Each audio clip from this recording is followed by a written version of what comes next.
एक पहाड़ी के नीचे गंगापुर नाम का एक गांव था। गांव के सारे जानवर हरी घास खाने के लिए सुबह उसी पहाड़ी के ऊपर बसे जंगल में जाते और शाम होते होते घर वापस आ जाते थे। हर दिन की तरह राधा नाम की एक गाय अन्य गायों के साथ उसी पहाड़ी के जंगल में घास खाने के लिए गई थी। वह हरी घास खाने में इतनी ज्यादा प्रसन्न थी कि वह कब एक शेर की गुफा के पास पहुंच गई, उसे पता भी नहीं चला। शेर अपनी गुफा में सो रहा था और वह पिछले 2 दिनों से भूखा भी था। जैसे ही राधा शेर की गुफा के पास पहुंची, गाय की खुशबू से शेर की नींद खुल गई। वह शेर धीरे धीरे गुफा से बाहर आया और गुफा के बाहर गाय देखकर खुश हो गया। शेर ने मन ही मन सोचा कि आज उसकी 2 दिनों की भूख मिट जाएगी। वह इस तंदुरुस्त गाय का ताज़ा मांस खाएगा और यह सोचकर उसने एक तेज दहाड़ लगाई। राधा शेर की दहाड़ सुनकर डर जाती है। जब वह अपने आसपास देखती है तो वहाँ दूर दूर तक उसको कोई भी दूसरी गाय नहीं दिखी। जब वह हिम्मत करके पीछे मुड़ी तो उसे सामने शेर खड़ा हुआ दिखाई दिया। उस शेर ने राधा को देखकर फिर से दहाड़ लगाई है और राधा से कहा, मुझे 2 दिनों से कोई शिकार नहीं मिल रहा था, मैं भूखा था। शायद इसलिए भगवान ने मेरा पेट भरने के लिए तुझे मेरे यहाँ पर भेजा है।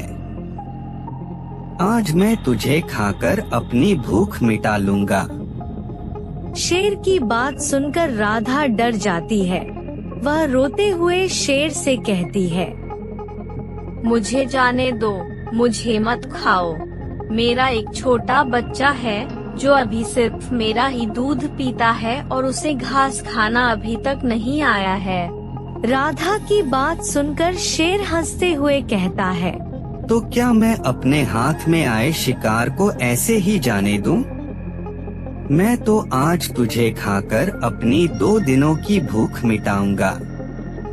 शेर के ऐसा कहने पर राधा उसके सामने रोने लगी और विनती करते हुए कहती है कि आज मुझे जाने दो, मैं आज अपने बछड़े को आखिरी बार दूध पिला दूंगी और उसे बहुत सारा प्यारा करके कल सुबह होते ही तुम्हारे पास आ जाऊंगी। फिर तुम मुझे खा लेना और अपना भूखा पेट भर लेना। शेर राधा की यह बात मान जाता है और धमकी देते हुए कहता है कि अगर कल तू नहीं आई तो मैं तेरे गांव आऊंगा, फिर तुझे और तेरे बेटे दोनों को खा जाऊंगा। राधा शेर की यह बात सुनकर खुश हो जाती है और शेर को अपना वचन देकर गांव वापस चली जाती है। वहां से वह सीधे अपने बछड़े के पास जाती है, उसे दूध पिलाती है और बहुत सारा प्यार करती है। फिर बछड़े को शेर के साथ हुई सारी घटना बताती है और कहती है कि उसे अब अपना ध्यान बुद्धि रखना होगा। वह कल सुबह होते ही अपना वचन पूरा करने के लिए शेर के पास चली जाएगी। अपनी माँ की बातें सुनकर बछड़ा रोने लगता है। दूसरे दिन सुबह होते ही राधा जंगल की तरफ निकल जाती है और शेर की गुफा के सामने पहुंचकर शेर से कहती है, अपने वचन के अनुसार मैं तुम्हारे पास आ गई हूँ, अब तुम मुझे खा सकते हो। गाय की आवाज सुनकर शेर अपनी गुफा से बाहर निकल कर आता है और भगवान के अवतार में प्रकट होते हैं। वह राधा से कहते हैं, मैं तो बस तुम्हारी परीक्षा ले रहा था, तुम अपने वचन की पक्की हो, मैं इससे बहुत प्रसन्न हुआ। तुम अब अपने घर और बछड़े के पास वापस जा सकती हो। इसके बाद वे उस गाय को गौ माता होने का वरदान भी देते हैं और उसी दिन के बाद से सभी गायों को गौ माता कहना शुरू कर देते हैं। बहुत समय पहले की बात है। एक सुंदर से जंगल में भेड़ और बकरी रहती थी। यह बड़ी अजीब और मनोरंजक जोड़ी थी, क्योंकि ये दोनों हमेशा कुछ नया और मज़ेदार करने के लिए एक साथ रहते थे। बकरी हमेशा खुशी से मैं करती थी। भेड़ बहुत ही शरारती और मस्तीखोर थी, जबकि बकरी समझदार थी। ये दोनों अपने अलग अलग आदतों के बावजूद बहुत अच्छे दोस्त थे। बकरी और भेड़ पूरा दिन मस्ती करते और साथ ही घूमते थे। कुछ ही दिनों में ठंड आ गई। एक दिन बर्फबारी हो रही थी। बकरी और भेड़ बहुत खुश थे, क्योंकि उन्हें बहुत पसंद था सर्दी में खेतों में खुदाई करना, मिट्टी में खेलना। जबकि बकरी, जो ठंड से डरती थी, भेड़ के पीछे नहीं आ रही थी। भेड़ ने उससे कहा, बकरी आओ ना, सर्दी में मिट्टी में खेलने में बहुत मजा आता है। बकरी ने कहा, नहीं, मुझे सर्दी में नहीं जाना, मुझे ठंड में अच्छा नहीं लगता है। तुम्हारा और मेरा रहन सहन अलग है, मुझे ठंड में बाहर जाना पसंद नहीं है, जबकि तुम्हें ठंड में जाना अच्छा लगता है। भेड़ हंसते हुए बोली, तुम बहुत सीरियस हो जाती हो बकरी, आओ हम सबके साथ मिलकर कुछ मस्ती करते हैं। फिर उसके बाद बकरी और भेड़ और दूसरे जानवरों के साथ खेलने गए और खूब मस्ती करके वापस अपने घर आए और सोचने लगे कि हमें एक साथ मिलकर सबका ध्यान रखना चाहिए, सबके साथ रहना चाहिए। फिर भेड़ ने बकरी को सर्दी में खुदाई करने के लिए मना किया, लेकिन उसने अपने काम को बरकरार रखते हुए बकरी को कुछ और सोचने के लिए बोला। एक दिन बकरी को एक आइडिया आया, पहाड़ की चढ़ाई करना। पहाड़ पर जाकर वह खुदाई करने की जगह से खूबसूरत दृश्यों का आनंद लेती। भेड़ ने भी बकरी को पहाड़ पर चढ़ते हुए देखा और उसने बकरी से पूछा, तुम पहाड़ की चढ़ाई क्यों कर रही हो? बकरी ने हंसते हुए कहा, भेड़ रानी, जिंदगी का मजा तो तब है जब हम कुछ नया करते हैं। मैंने समझा कि सर्दी में खुदाई करने में तो ठंड लगती है, लेकिन पहाड़ की चढ़ाई मुझे नए दृश्यों का आनंद देती है। यहाँ मैं हरी हरी घास खाती हूँ जो मुझे तंदुरुस्त रखती है और मैं अपने आप को यहाँ पे बहुत ही अच्छा महसूस करती हूँ। भेड़ ने बकरी की बातों को सुना और समझा कि दोस्ती में एक दूसरे की मदद करनी चाहिए और एक दूसरे की बात को समझना चाहिए। उसने बकरी से कहा, तुम सही कह रही हो बकरी, हमें हमेशा एक दूसरे की बात को सुनना चाहिए और एक दूसरे की बात को मानना चाहिए और नई नई चुनौतियों का सामना करना चाहिए। इसके बाद भेड़ और बकरी मिलकर कई जगहों पे घूमने गए और मिलकर कई मजेदार और रोमांचित कार्य किए। इस कहानी से हमें यह सीखने को मिलता है कि जिंदगी में हमें हमेशा नए और रोमांचित तरीके के कार्य करने चाहिए और हमें अपने दोस्तों के साथ हर कदम पर मजे करना चाहिए। रामू एक छोटे से गांव में रहने वाला लड़का था। उसका एक खास दोस्त था, उसका कुत्ता मोती। एक बार जब रामू ने गांव के किनारे एक छोटे से पहाड़ पर पुराने कुएं को खोजा, वहाँ एक रहस्यमय सुरक्षित दरवाजे से गुजरता है, जिसमें वह एक पुराने और सुंदर मंदिर की ओर पहुँचता है। वहाँ उसे एक बड़ी छवि दिखाई देती है, जिसमें एक विशाल शेर और एक छोटा सा कुत्ता एक साथ बैठे हुए हैं। रामू को यह बड़ी चौंकाने वाली बात लगती है, क्योंकि उसे लगता है कि कुत्ता और शेर कैसे एक दूसरे के साथ हो सकते हैं। उसने सोचा शेर के सामने कैसे कोई जानवर टिक सकता है। अन्य जानवर तो शेर के शिकार बन जाते हैं, फिर ये कुत्ता कैसे शेर के साथ शांति से बैठ सकता है। तभी मंदिर के पुजारी ने रामू को उस दरवाजे के बारे में बताया। यह दरवाजा अद्भुत सच्चाई की ओर जाने का माध्यम है बेटा। जो जीव भगवान का आश्रय लेता है और भक्ति से कुछ भी संभव हो सकता है। दो विपरीत जानवर भी साथ साथ मिलकर रह सकते हैं। रामू पुजारी की बात को समझ जाता है और गुफा से बाहर आने का रास्ता ढूंढता है और गुफा से बाहर निकल के आ जाता है। गांव में आकर रामू ने मोती को गोदी में उठाया और उसको बहुत प्यार किया। वो दोनों खेतों में साथ में जाते और गांव की सफाई में भी एक दूसरे की मदद करते। सीख, इस कहानी से हमें यह सीख मिलता है कि साथी पर भरोसा करना और सहयोग करना किसी भी समस्या का हल निकाल सकते हैं।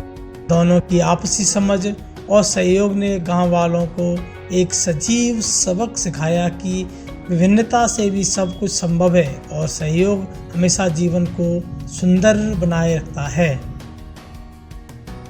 एक घने जंगल में एक लड़की रहती थी जिसका नाम था रीना। वह बहुत ही हंसमुख स्वभाव की लड़की थी। वह जंगल के छोटे और बड़ी चीजों में भगवान को देखती थी। उसका एक खास दोस्त था हाथी, जिसका नाम था मोहन। जंगल में रहने वाले इतने सभी प्राणियों में से रीना का सबसे अच्छा दोस्त था हाथी। हाथी ने रीना को जंगल के रहस्यमय सौंदर्य से रूबरू कराया। हाथी की बड़ी सूंड और उसकी बड़ी बड़ी आंखों ने रीना का दिल चुरा लिया था। वे दोनों हमेशा साथ खेलते और साथ रहते थे। एक दिन जंगल में एक नया हाथी आया। यह हाथी बहुत ही बड़ा था और उसकी बहुत बड़ी सूंड थी। रीना इस नए दोस्त को देखकर बहुत खुश हुई और बोली, नमस्ते नए दोस्त, मेरा नाम रीना है। क्या आप हमारे दोस्त बन सकते हो? हम हमेशा साथ में रहेंगे। नया हाथी मुस्कुराया और कहा, हाँ, हम बिल्कुल दोस्त बन सकते हैं। मेरा नाम गबरू है। आज से हम अच्छे दोस्त हैं और हमेशा साथ खेलेंगे। रीना, गबरू और मोहन ने मिलकर जंगल में मस्ती करना शुरू किया। ये तीनों हमेशा साथ में हंसते, खेलते और जंगल की सुंदरता का आनंद लेते थे। जंगल में बढ़ते हुए गबरू और मोहन ने अन्य जंगली जीवों को भी अपने साथ मिलाकर अपना दोस्त बना लिया। एक दिन जंगल में बहुत बड़ी मुसीबत आई। एक भयंकर शेर जंगल के बड़े पेड़ के पास आ गया और सभी जंगली जानवरों को डरा रहा था। शेर के आते ही सभी दोस्त डर के मारे छुप गए, लेकिन रीना, गबरू और मोहन ने मिलकर एक साझा योजना बनाई। गबरू ने अपनी बड़ी सूंड से मिट्टी को उछाला और मोहन ने जोर से चीखा, जिससे शेर डर गया और वह भाग गया। इस प्रकार उन्होंने अपने जंगल को दहशत से बचाया। रीना, गबरू और मोहन ने देखा, जब दोस्त मिलते हैं तो कोई भी कठिनाई आसानी से हल हो जाती है।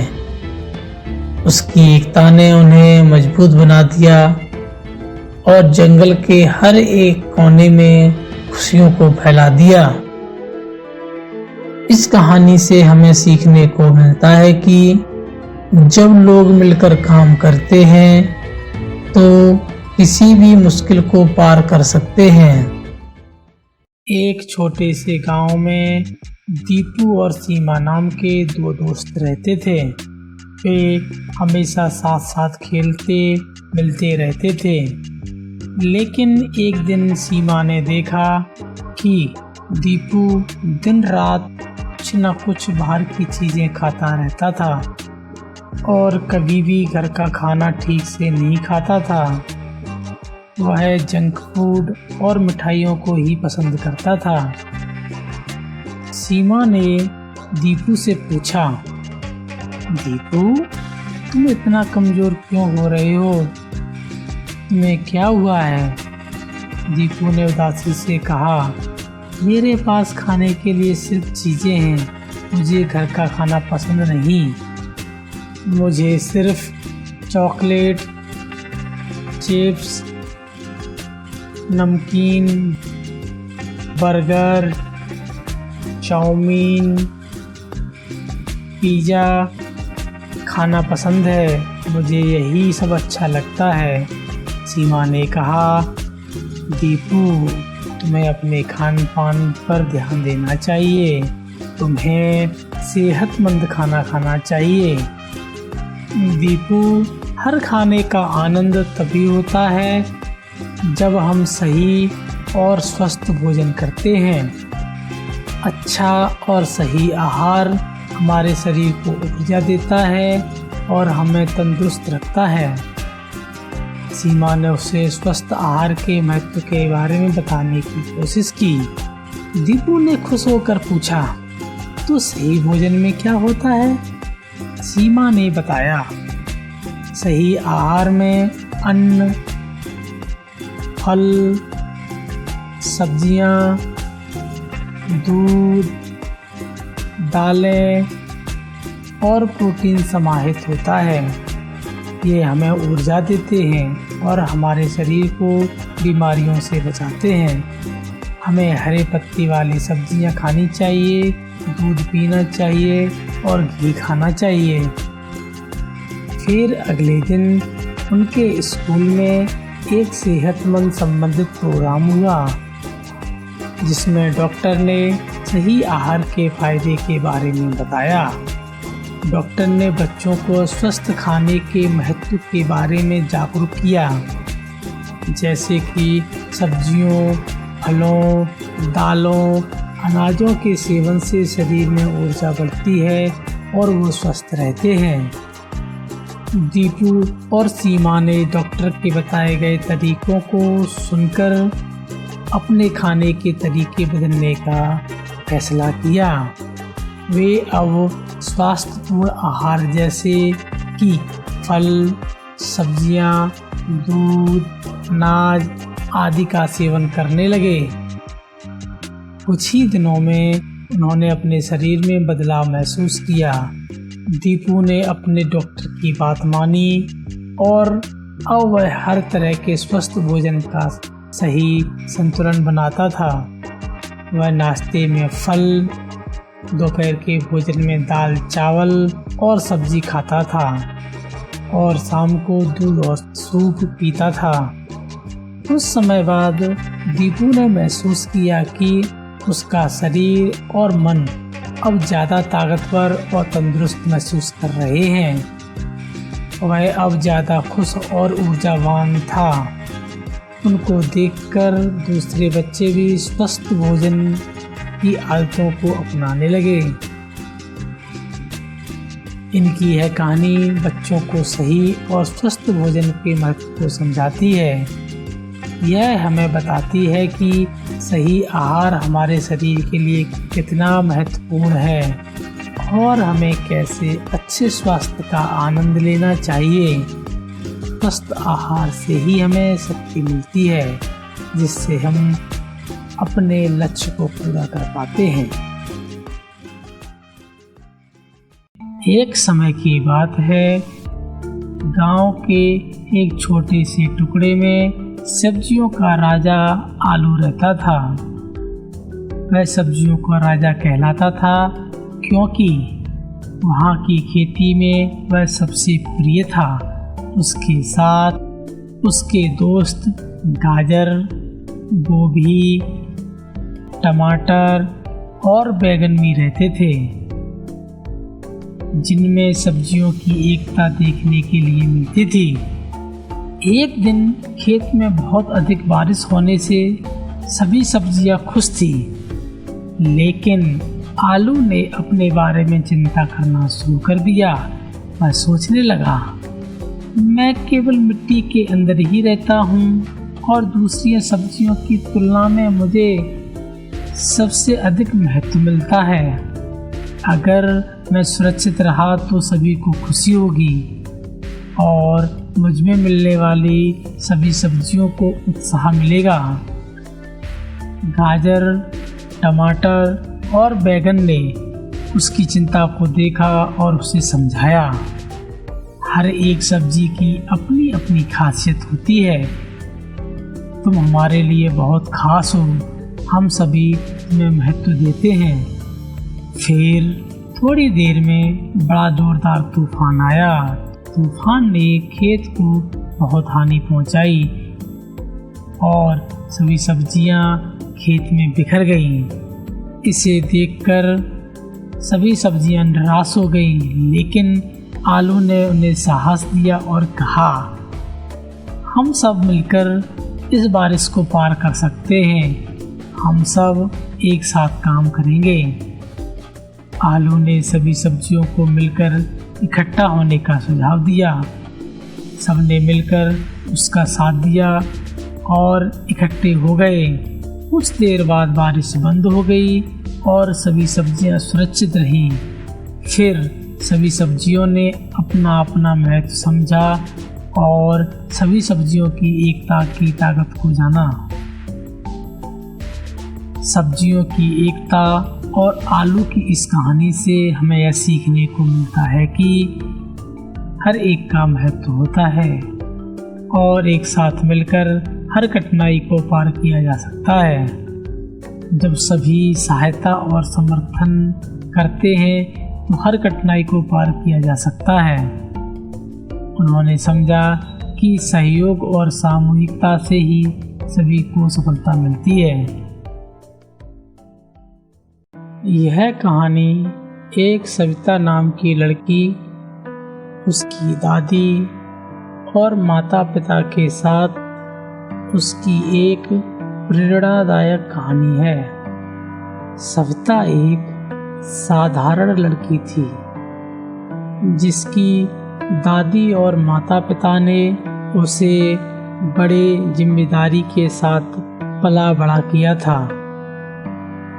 उसकी दादी एक समझदार महिला थी जो खुद का एक छोटा सा बिजनेस चलाती थी और माँ घर से ही अचार का बिजनेस चलाती थी। इसी तरह सविता के पापा ऑफिस में काम करते थे और ऑफिस से आकर सविता के साथ खेलते, बगीचे में पेड़ पौधों के साथ मिलकर पानी देते और सविता को सीख देते कि पेड़ पौधे हमारे जीवन में कितने जरूरी हैं। ये हमें हरी सब्जियां, फल, फूल, ऑक्सीजन सब देते हैं और बदले में कुछ नहीं मांगते। हमें इनका ध्यान रखना चाहिए, इन्हें पानी देना चाहिए, पर्यावरण का सुधार करने पर ध्यान देना चाहिए और ज़्यादा से ज़्यादा वृक्ष लगाने चाहिए। तभी गौरी ने पूछा, पापा ये पेड़ हमारे लिए इतने ज़रूरी हैं, अगर पेड़ नहीं होंगे तो क्या होगा? तब गौरी के पिता ने कहा, बेटा अगर पेड़ नहीं होंगे तो पृथ्वी से ऑक्सीजन खत्म हो जाएगी और हम जीवित नहीं रह पाएंगे। सविता ने अपने पिता से कहा, ठीक है पापा, अब से मैं सभी को पेड़ लगाने के लिए कहूँगी। पर्यावरण का सुधार करने के लिए सबको उत्साहित करूँगी। अपने स्कूल में, आसपास के लोगों में और रिश्तेदारों में हम सभी को पेड़ लगाने के लिए बोलेंगे और पर्यावरण को सुरक्षित रखेंगे। सविता ने अगले ही दिन से सबको पेड़ लगाने के लिए प्रेरित किया और अपने वातावरण को सुंदर और हरा भरा बनाने में सफल हुई। गौरी ने अपनी दादी, माँ और परिवार के सीखों को अपनाया। इस कहानी से हमें ये सीखने को मिलता है कि परिवार का साथ हमें अपने लक्ष्यों तक पहुंचने में मदद करता है। अगर हम अपने सपनों के लिए मेहनत करें और संघर्ष करें तो हमें सफलता जरूर हासिल होती है। इसके लिए हमें अपने प्रेरणादायक परिवार का साथ और सहारा हमेशा मिलता रहता है।